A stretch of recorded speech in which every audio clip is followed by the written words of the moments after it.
What is purpose?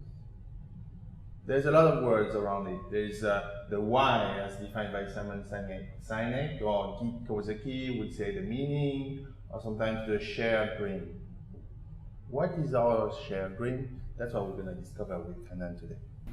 Hey Tanan, look what I have in hands. It's the famous Offi handbook. And while I've been going through it, it starts with this weird sentence on the purpose of the Offi life. You know, the baseline of efficiency of sharing in Vietnam, I find it's a bit short, so I read the whole sentence. It goes like, our purpose is to make sure that Vietnam skips the age of mass consumerism and leapfrogs to the new global sharing and connection economy. How is that? What does it mean for you? Cái mục tiêu mà Offision của mình tổ chức cái công ty của mình rồi cho mọi người làm việc là một trong những cái purpose, tức là những cái mục tiêu lớn nhất của mình là khiến cho Việt Nam mình phát triển.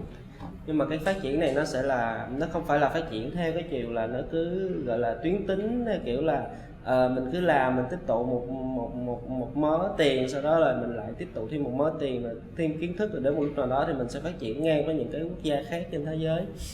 Mà cái phát triển ở đây của mình á, mình hy vọng, mình mong muốn là mình có thể giới thiệu cho Việt Nam thấy rằng thế giới hiện tại họ đang làm như thế nào, họ có những cái phương tiện nào, họ có những cái phương thức hoạt động nào mới mà mình có thể áp dụng vào Việt Nam ngay lập tức, không có nhất thiết là mình phải sử dụng những công nghệ cũ hoặc là những cái phương thức cũ của thế giới mà cách đây khoảng 50 năm rồi đến bây giờ mình vẫn tiếp tục sử dụng, thì mình sẽ không thể nào cạnh tranh được với những quốc gia khác.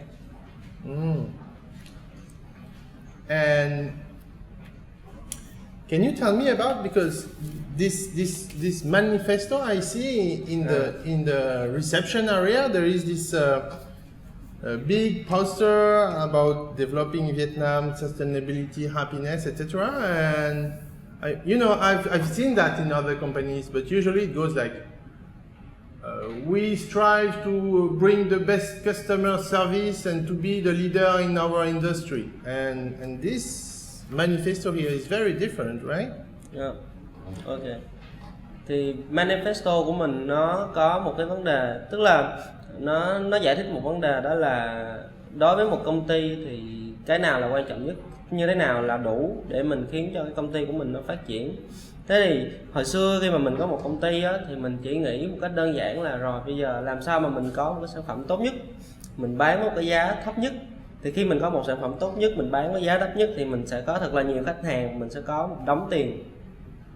Tuy nhiên nó có một cái vấn đề, ví dụ như mọi người để ý những năm 1930 khi mình có cái khủng hoảng ở Mỹ, hoặc là năm 2006 gần đây mình có một cái cuộc khủng hoảng toàn cầu. Thì cái vấn đề là khi những công ty họ chỉ muốn làm tiền vì họ muốn làm ra thật nhiều tiền thôi, thì nó sẽ gây ra rất là nhiều những cái tiêu cực ở phía bên lề của những cái hoạt động để kiếm ra tiền đó. Thế thì sau đó có một số người họ mới nói là không, bây giờ mình kiếm tiền không thì nó không có đủ, bây giờ mình phải làm sao khi mình làm việc á, mình làm ở một công ty mình sẽ tạo ra giá trị. Thì khi mà mình tạo ra giá trị thì cái giá trị đó, một phần giá trị nó sẽ là tiền, nhưng một phần giá trị khác nó sẽ đóng góp lại cái cộng đồng mà mình đang thành lập cái công ty đó. Ví dụ như là ở đây mình có một cái phần là mình developing Việt Nam, thì tại sao mình cần phải phát triển Việt Nam? Tại vì nếu bây giờ mình làm một cái doanh nghiệp ở Việt Nam mà bây giờ mình không phát triển Việt Nam, hoặc là mình chỉ làm những công nghệ lạc hậu ở Việt Nam, hoặc là mình đưa những cái công việc nó nhàm chán cho người Việt Nam, thế thì một lúc nào đó mình sẽ không thể phát triển được, mình sẽ có một cái mức độ mà hạn chế nhất định trong việc mình phát triển công ty của mình.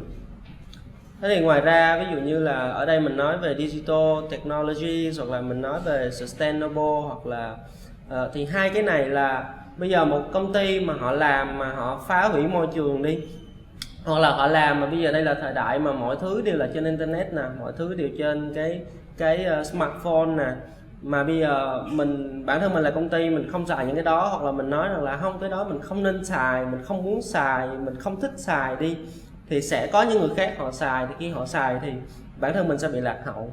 Cho nên cái việc mà mình nói rằng là mình chỉ cần quan tâm đến chuyện mình làm một cái service tốt nhất, rồi mình có một cái doanh nghiệp mà bán với giá rẻ nhất, thì về lâu dài cái tổ chức của mình cũng sẽ lạc hậu, tổ chức của mình cũng sẽ bị phá hủy mà thôi. Cho nên manifesto này của mình nó sẽ nó toàn vẹn hơn, nó khiến cho mọi người hiểu được rằng là để cái tổ chức mình tồn tại, để mình phát triển thì mình cần phải làm được những cái gì. ngoài cái chuyện là mình có một cái service thật là tốt.